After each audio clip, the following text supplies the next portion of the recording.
Welcome back to the Bulletin. We're going to start from Singapore, where China has said that it will fight anyone who tries to interfere in its reunification with Taiwan. Speaking at the Shangri-La Security Dialogue, China's Defense Minister Wei Fenghe said all attempts to split China will be failed. Fenghe warned that the Chinese military has no choice but to fight if anyone dares to split Taiwan from China.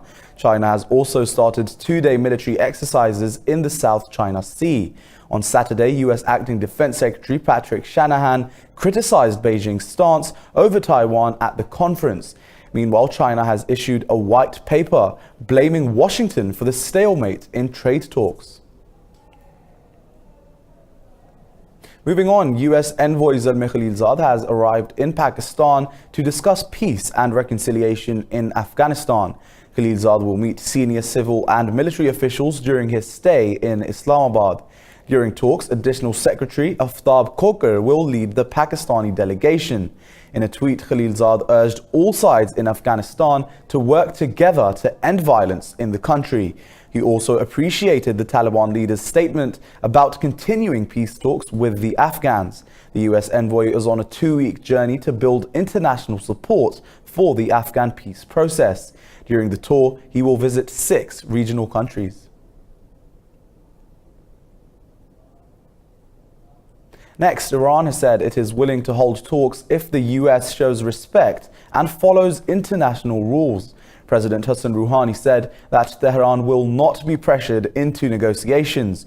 Relations between the two countries soured after the U.S. tightened sanctions and boosted its military presence in the Persian Gulf.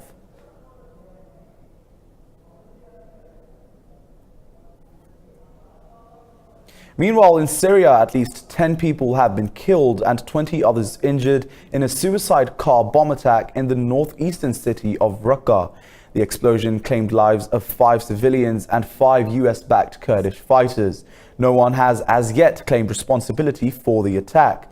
Meanwhile, 3 Syrian soldiers have been killed and 7 others wounded in Israeli rocket attacks on the southern Quneitra province. Syria claimed its air defense intercepted Israeli rockets fired from the Golan Heights. Israel has argued that the rockets were fired in retaliation to cross-border shelling.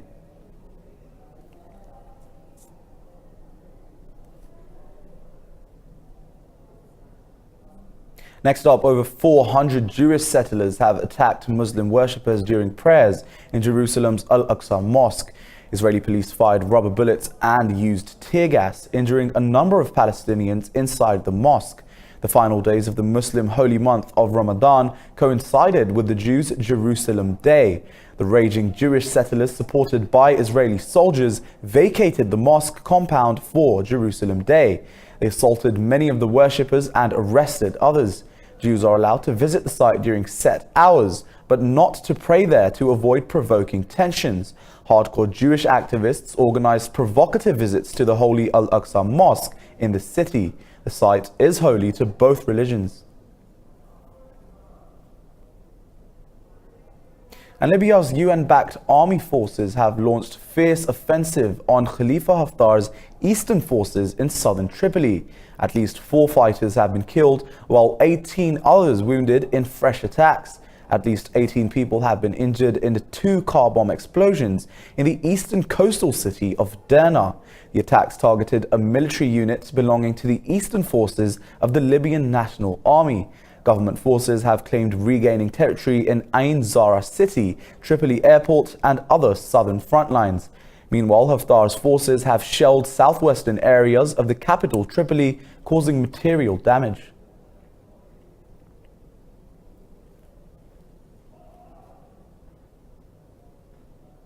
At least 1 protester has been killed and 11 others wounded at the sit-in outside Sudan's army headquarters.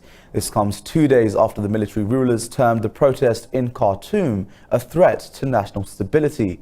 Shots were fired near the demonstration in Khartoum protesting military rule in the country.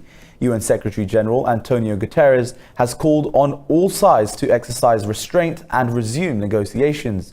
Guterres said the UN is committed to supporting the Sudanese stakeholders in their efforts to build lasting peace. The military council and protest leaders have not been able to agree on the composition of a ruling council. A political crisis has gripped Sudan since former President Omar al-Bashir was overthrown on April the 11th. In news from Brexit, US President Trump has asked the UK to walk away from Brexit talks if Brussels does not give what Britain wants. Trump also suggested Britain should refuse to pay its £39 billion EU divorce bill. The US president has stirred up a diplomatic strain in British politics ahead of his three-day state visit. In an interview, Trump said the next British leader should send Brexiteer Nigel Farage to conduct talks with the EU. He said Britain must leave the EU on October the 31st with or without a deal. The US president also repeated his support for Boris Johnson as the next British Prime Minister. Labour Party's Jeremy Corbyn has called Trump's Johnson comments interference in UK domestic politics.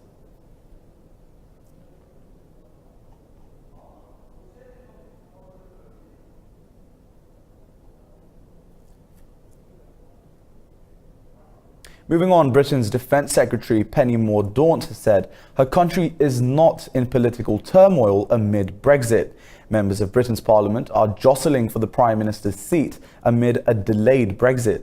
Prime Minister Theresa May was forced to resign after 3 years of failing to pull Britain out of the EU. Speaking at the Shangri-La Dialogue in Singapore, Mordaunt said Britain will find a way through. I would just take issue with the description. I would just take issue with the description of the UK being in political turmoil. It is true, life is not dull, but I don't think we are in turmoil. I'm here doing my job. Other ministers are doing their jobs. And we are testing our political institutions to the hilt, but they are strong institutions. Moving on, at least 79 people have been wounded in a blast at an explosives plant in the central Russian city of Zerzhinsk. 5 factory buildings and 180 houses were damaged as a fire broke out after the explosion. Factory officials said all the workers were evacuated from the premises. Local authorities declared a state of emergency in Zerzhinsk after the incident.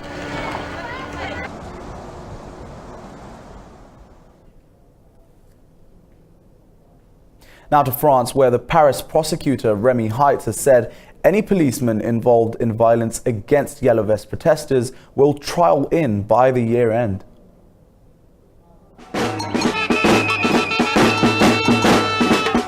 A few hundred Yellow Vest demonstrators gathered in Paris to denounce police violence and President Emmanuel Macron's economic reforms. The French authorities have been sharply criticized for their handling of the protests. There has been a series of very violent clashes between Yellow Vest demonstrators and police, especially in Paris. I've been with the Yellow Vest since the beginning. I missed one because I wasn't allowed onto the Champs-Élysées the first time, but since I saw a young woman get injured, I can't let go. I think I've been marked for life by that accident, so I can't forget about them. I'll keep going until the end, even if I have to go further. Prosecutor Remy Heitz said over 170 cases of police violence have been reviewed. He said 8 cases have been handed over to the investigating magistrates. Heitz said over 2,900 demonstrators have been detained for questioning since November, with no action taken in 45% cases. Today we are protesting for those who were mutilated, for the Yellow Vest who are victims with an arm or an eye missing. That's why we are demonstrating. The turnout was low on the 29th weekend of the Yellow Vest protests.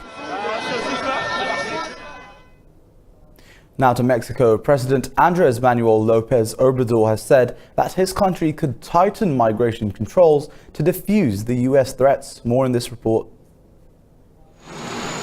President Donald Trump has warned he will impose tariffs on all Mexican goods if the country does not end the flow of illegal migrants. The plan would levy a 5% tariff on Mexican imports beginning on June the 10th. It will increase monthly until it hits 25% on October the 1st. The announcement startled the business community, while analysts believe American consumers will suffer too.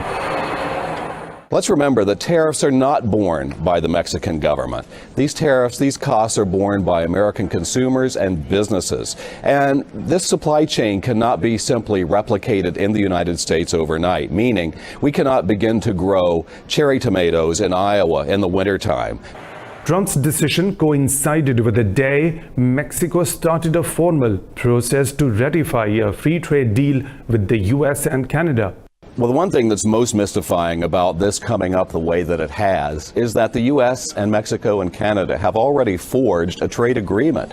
And so Mexico looks at this and says, well, we thought we had already forged an agreement with the United States on trade. And so was that agreement not made in good faith? Are we to go back to the bargaining table? The tariffs news hit the share prices of Japanese car makers who ship cars from Mexico to the U.S. It rattled investors who fear worsening trade friction will hurt the global economy.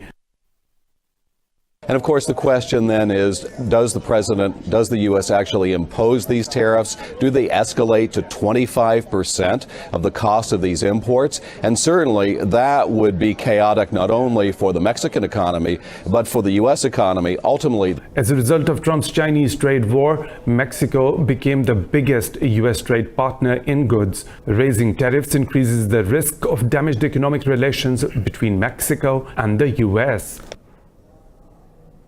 Now to America, where an alligator crashed its way into a Florida home after breaking through a window. The 10-foot reptile climbed into the family's kitchen in the middle of the night. The alligator was first spotted by a newspaper delivery woman in the early hours of the morning. The reptile suffered minor cuts while smashing through the window. The homeowner, police officers and trapper remained safe in the incident.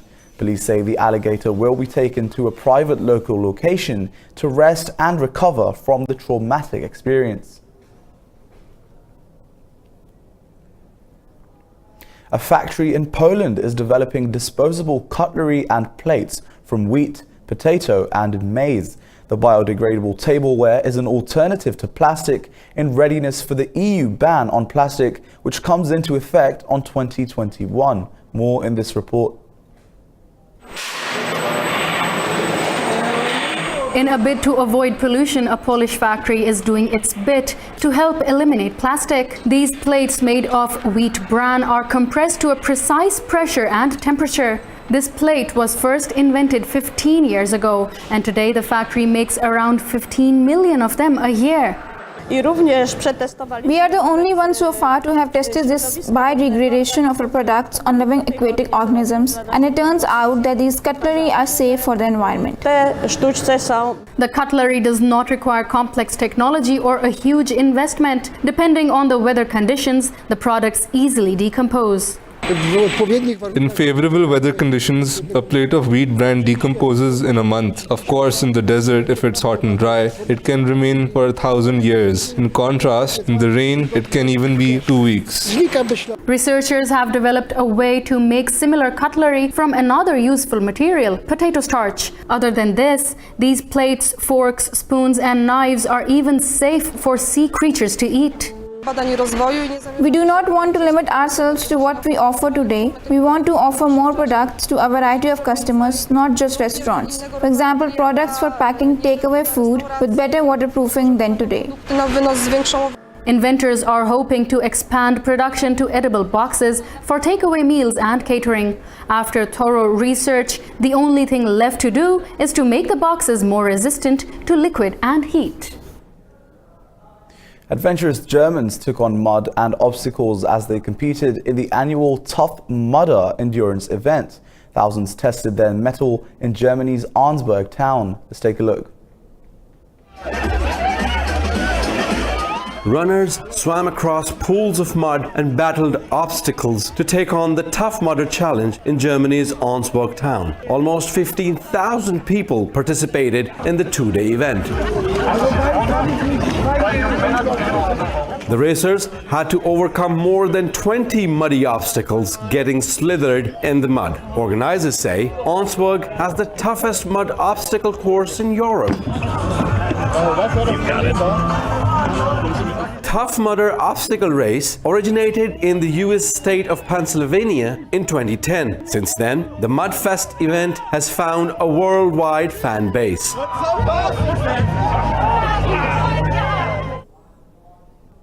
Welcome back. Let's begin with business. Beijing will investigate US firm FedEx on suspicion of harming China's clients. The Chinese Commerce Ministry will also be drafting a list of foreign firms it deems unreliable. China will be probing FedEx to ascertain whether it damaged the rights and interests of its clients. The development comes after the shipping company misplaced a set of Huawei packages. Chinese officials are also set to announce their position on trade talks with the US. Chinese state television said the announcement could be meant as a warning to the US. Next up, China has achieved advantages in the field of artificial intelligence.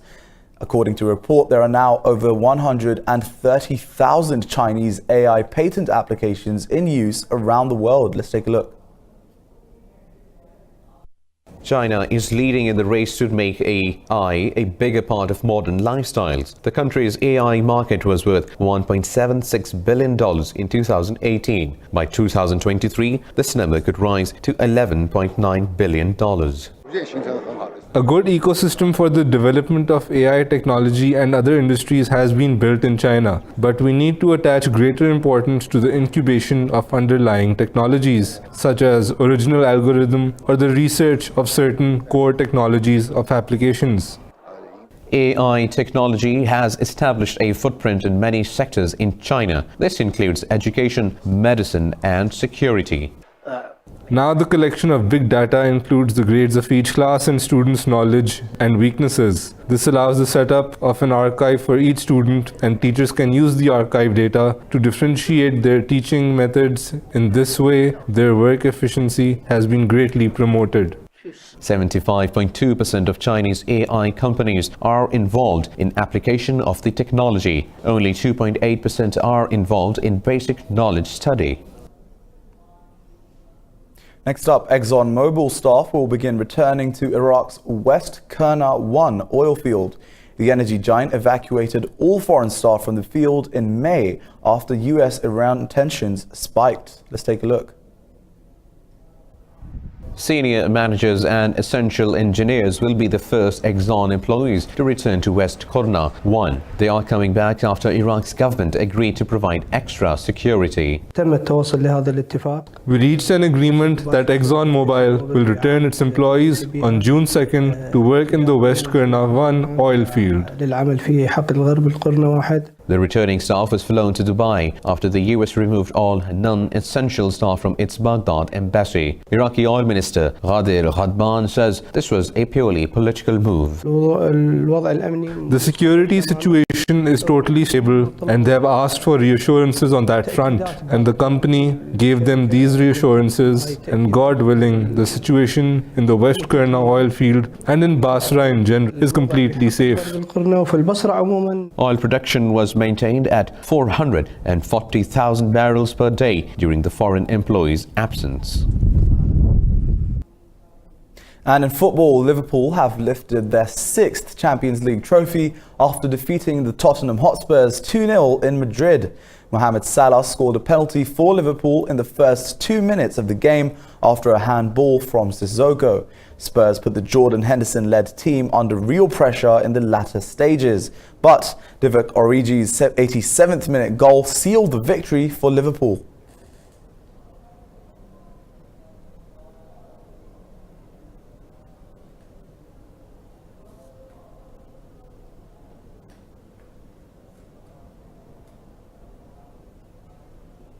Next up, former Arsenal forward Jose Antonio Reyes has died in a car crash. The ex-Madura forward was killed along with his 23-year-old cousin when their vehicle overturned and burst into flames. The father of 3 served many big clubs including Arsenal, Atletico, Sevilla and Real Madrid. The forward was part of Arsenal's squad in 2003 to 2004 that completed an unbeaten Premier League season.